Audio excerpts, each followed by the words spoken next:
Today on the newscast, as the Russia-Ukraine war rages, a new global crisis is looming. Find out what it is next.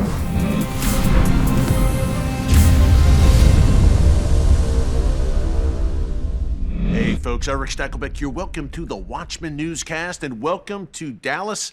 I'm in the Big D for a few days filming some very important programming for TBN that I'll have a lot to tell you about in the coming days and weeks. But in the meantime, of course, the Russia-Ukraine war continues to rage. Things are going downhill quickly. Russia is surrounding Ukrainian cities and, according to reports, shelling indiscriminately, civilians being killed, a very nasty situation. And I don't think anyone can get inside Vladimir Putin's head right now and see what his next move is going to be in this invasion, which is now in its 8th day.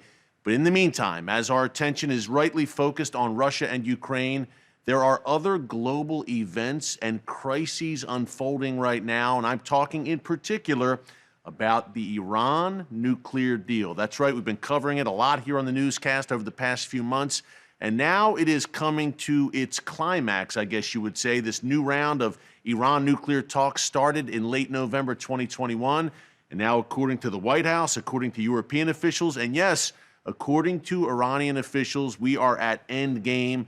And in the next few days, folks, I believe we have a very good chance, sadly, of seeing a brand new Iran nuclear deal. I've compared it to a vampire or a zombie that you can't seem to keep down. President Trump rightly pulled the United States out of that Iran deal in 2018, but now it has been revived, in particular by Western leaders. Ever since Joe Biden took office in January 2021, he has made very clear that he is hell-bent on reviving this Iran nuclear deal. Now, the interesting thing about it is, as the West and the world is hammering Russia right now with sanctions, they are determined to lift sanctions at the same time from Iran. The reports are that we're hearing is that the Biden administration is ready to lift sanctions against key figures in the Iranian regime, including figures who have a long track record of terrorism. Not only that, the Iranian regime is demanding that the U.S. lift the terrorist designation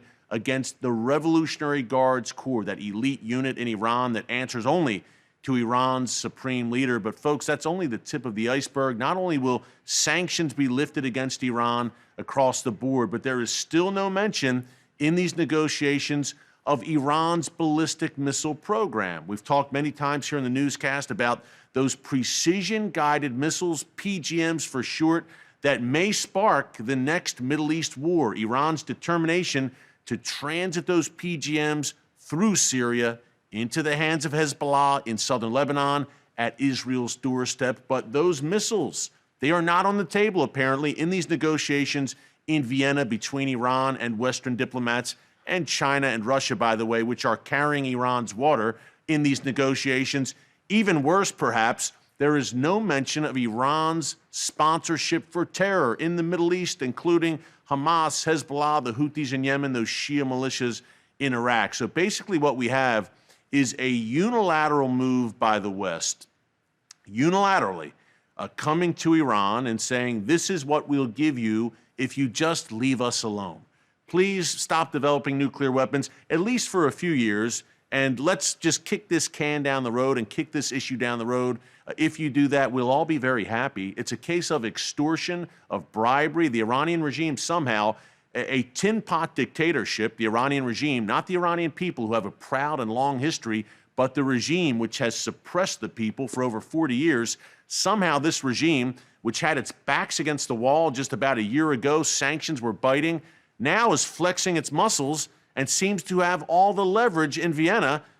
The United States, the leader of the free world, basically giving in, caving, and appeasing the Iranian regime and giving it exactly what it wants. As a proud American, it's very sad to see, but prepare yourself, folks, because this looks like it is going to happen. We will see an announcement in the next few days, perhaps the next few weeks at most, of a brand new, revived Iran nuclear deal. Nothing's guaranteed, but things are certainly moving in that direction.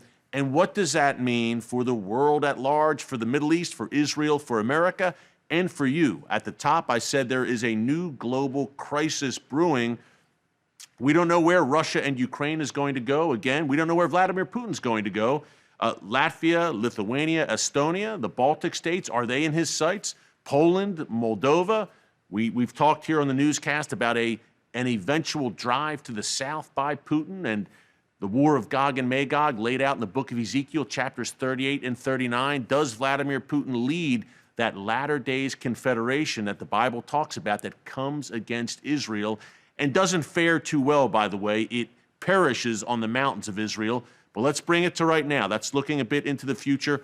The global crisis I see unfolding is if and when that Iran nuclear deal is signed, Israel is going to be forced to act. And just today, earlier today, Benny Gantz, Israel's defense minister, said Israel will do what it needs to do to defend itself. Under no circumstances, Israeli officials across the political divide have made clear that under no circumstances will Israel allow Iran to acquire nuclear weapons. Israel knows very well that if this Iran deal is struck, it does exactly what I said a minute ago, folks. It just kicks that problem, kicks that can down the road for a few years, and then the sun sets on the deal. And once the sun sets, Iran is free to do what it wants. Very close, according to Western officials and Israeli officials, the Iranian regime is very close to becoming a nuclear threshold state, meaning they're on the verge. If they want to break out, they can break out and have the bomb within a few weeks. This is very real. And I was in Jerusalem last week and had a chance, I shared on last week's newscast as I recapped the Israel production, had a chance to meet Israel's Prime Minister Naftali Bennett after a speech he made. And in that speech, I found one phrase he used very key. He not only said that Israel will not allow a nuclear Iran, we know that. They won't allow Iran to get the bomb under any circumstances. He said we will not allow a nuclear threshold Iran, meaning an Iran on the verge of having the bomb. Guess what? That's basically what we have right now. We are at the doorstep of a nuclear threshold Iran. So not only is Israel saying no Iran with the bomb, Israel is saying no Iran on the verge of the bomb. So that clearly changes the calculus, and that is a game changer when you scan the horizon. So Israel, in my view, will eventually be forced to act because the world will not. The world can't, apparently, the so-called world community, apparently can't handle more than one crisis at a time. And with Iran and the Middle East in general, they're saying better to appease and give Iran what it wants and just kind of hope and pray that Iran behaves itself. Good luck, because in 2015, when that initial Iran deal was struck, Iran didn't back off and take its foot off the gas. It pushed forward with sponsorship of terror across the region, with expansionism across the region, building up that missile and weapons arsenal and accelerating its plans against Israel. Israel sees this now. When this deal is struck, Iran will feel empowered, emboldened. They will feel unshackled. And all of that sanctions relief, key point here before I go, billions and billions, tens of billions of dollars in sanctions relief, all of that, when it goes into the coffers of the Iranian regime, it will not go to build schools and playgrounds and hospitals in Tehran. It will go into the hands of Hezbollah and Hamas to destroy schools and playgrounds and hospitals in Israel, Saudi Arabia, and elsewhere across the region. So that crisis is at the doorstep. We're all focused right now on Eastern Europe, but the Middle East never sleeps, and events unfolding right now in the world's most pivotal and chaotic region profoundly affect you no matter where you live. Russia, the world's #1 natural gas exporter. Iran, the world's #2 natural gas exporter. And that Middle East war we've talked about, I'm sad to say, will eventually come and will only be hastened by a new Iran nuclear deal. Fasten your seatbelts. By the way, if you want more on that natural gas issue and how Israel plays into all of that, check out our live stream from yesterday's newscast in our archives. Hey, from Dallas, more to come tomorrow, but thanks so much for joining us here today on the newscast. Until next time, God bless you. And remember, never hold your peace. Hey everyone, thanks for checking out the Watchman Newscast. If you enjoyed this episode and want to see more, make sure you go ahead and hit the like button, click subscribe, and tap the bell icon to turn on notifications for new Watchman Newscast episodes every weekday.